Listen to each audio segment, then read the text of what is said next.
if only God assumed the human mind. That is what the avatar does. That is what the avatar does. Avatar, that is what it does. So when Shivandu was asked, after all, avatar is divine, so does he really suffer? Does he really weep? Does he really cry? Does he really feel the grief? All that thing. And then Shivandu says, yes, he feels that thing as a human. It is not a sham that he is kind of assuming grief and tears and all that thing, you see. He experiences that thing. And we are seeing also in the case of the mother that the Divine Mother, she experiences that thing herself. If it were not so, if she had not experienced that the grief of man, the mortality of man, she would not have been able to solve the problem of man's mortality. That is definite. She has to experience that thing. It is a real identification with man. She is divine, but she is identifying and experiencing that thing. When Christ comes here, he experiences the entire grief of man and his sorrow. He bears the cross on his shoulders and walks there. He has to experience that. If God assumed the human mind and puts on mortal ignorance for his cloak and makes himself the dwarf with triple stride. Now this dwarf, we have seen earlier, this dwarf D is capital here. And basically, this refers to one of the avatars of Vishnu, dwarf, Vamana avatar. He comes as a dwarf and he asks for place to put his three strides. Basically, the story is Bali was an asura and he was doing great yajna. And if the yajna would succeed, then all the gods would be under his sway. That was the yajna Bali was performing. And naturally, the Divine Mother, Aditi, she got scared.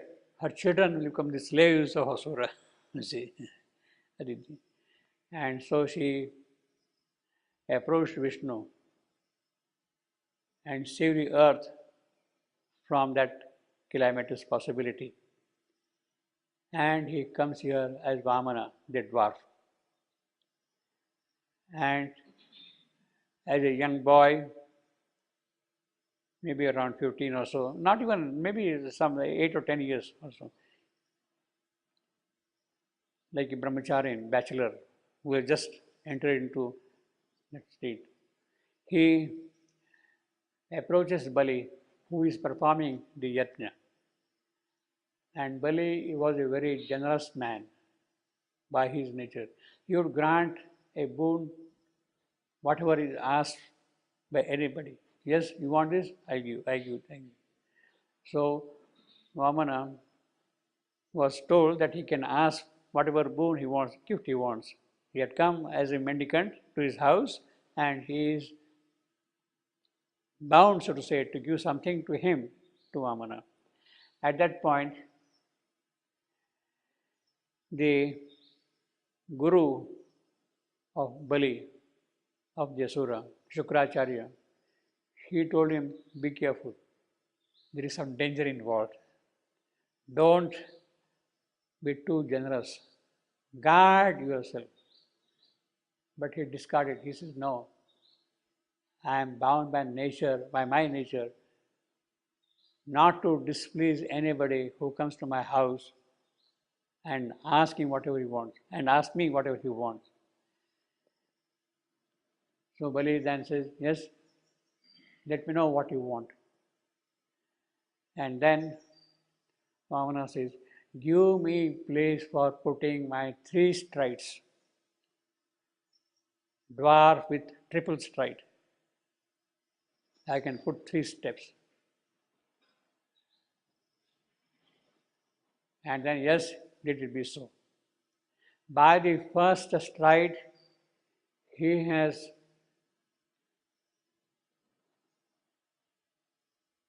covered the whole of the earth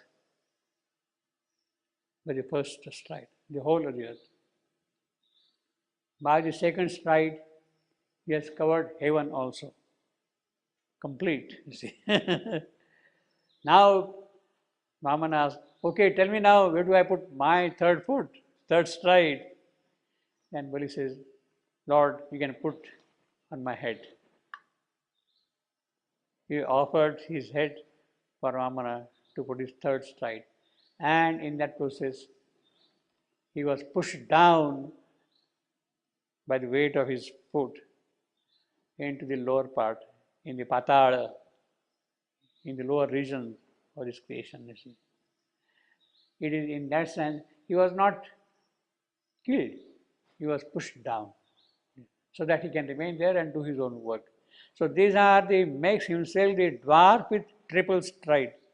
He has come here and put the 3 strides.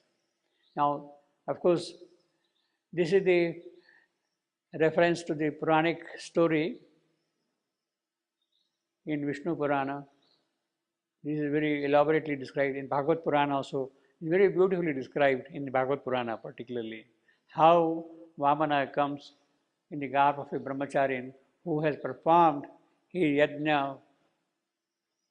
He is what we call the thread ceremony of putting on this. He goes like a Brahmin there, you see. And he goes there. Now, the triple stride here is, of course, earth, heaven, and the Asuric forces being put down completely, you see. That is the conquest of this man.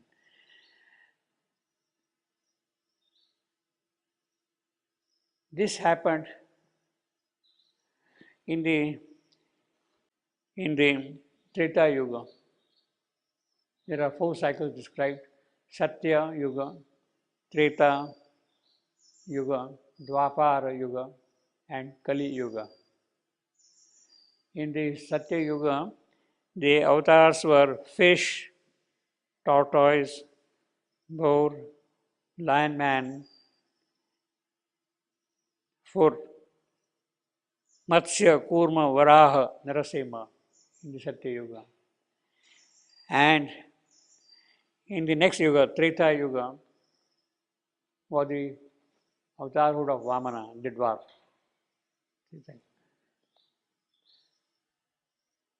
Now, this is important in the sense that he is becoming now already a mental being.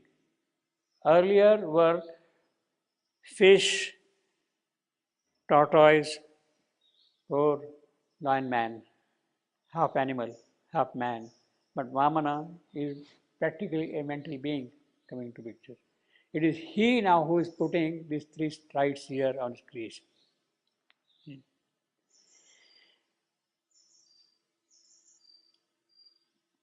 Now here,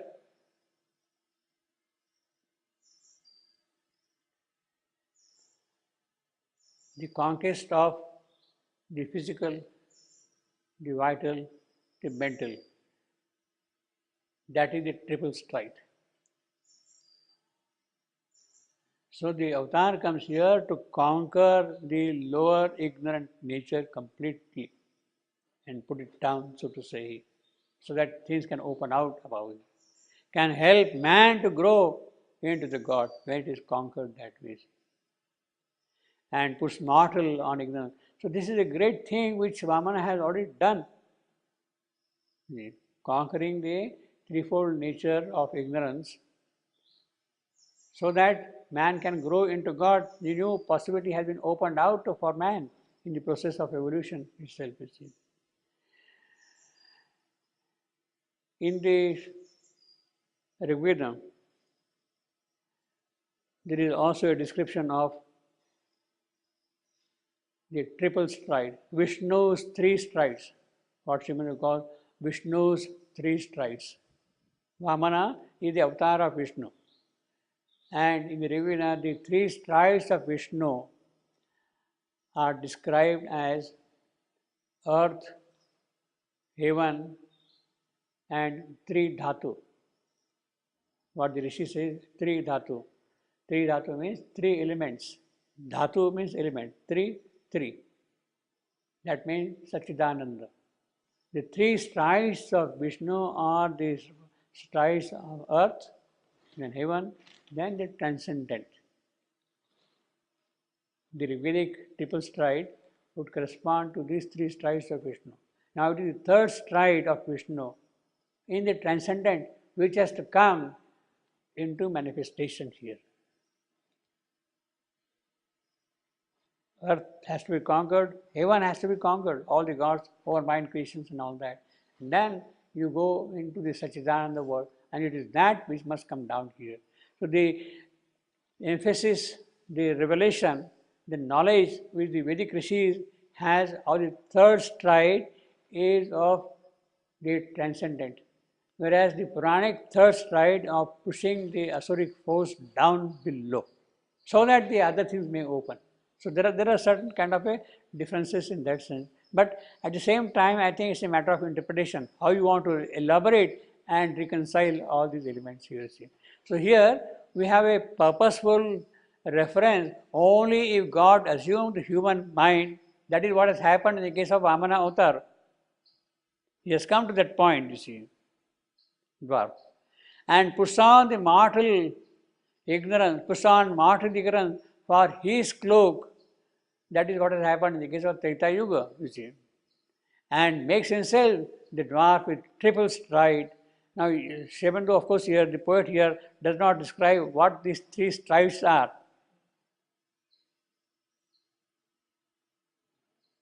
But that is, the reference is clear. And then he says further, as man disguised the cosmic greatness works, as man disguised, that is the avatar. He comes in the form of a disguise, putting on the shape of a man.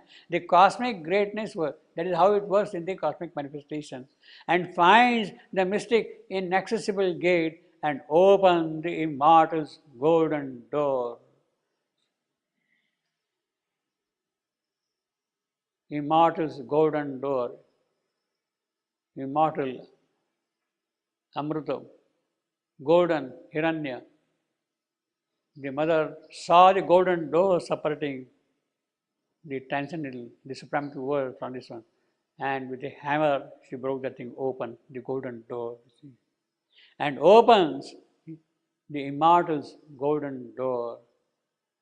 Man, human follows in God's human state. When the avatar has worked out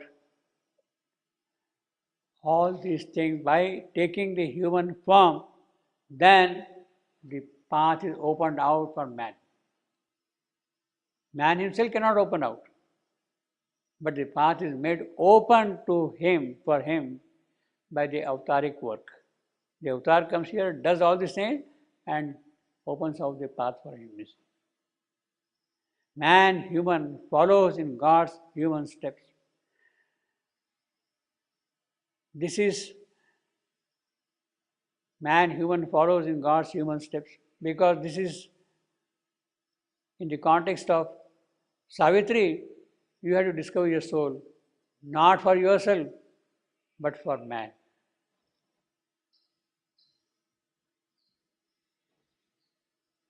For man, you see. You have taken the human form, you have to discover, but for man. Therefore, once you have discovered the soul, the path is opened, then human follows in God's human steps. Accepting his darkness, thou must bring to him light. Accepting his sorrow, thou must bring to him bliss. So light and bliss is what she has to bring. In matter's body, find thy heaven-born soul. You have taken the physical birth, in this creation here. It is here in this body now. You have to discover your true soul. For that great change to take place, she must first discover her psychic being. If that radical change has to take place, shape humanity into God's shape, or create a new world, or discover a new world, if that has to take place, she must first discover her psychic being. Again, heaven-born soul. In matter's body, find thy heaven-born soul.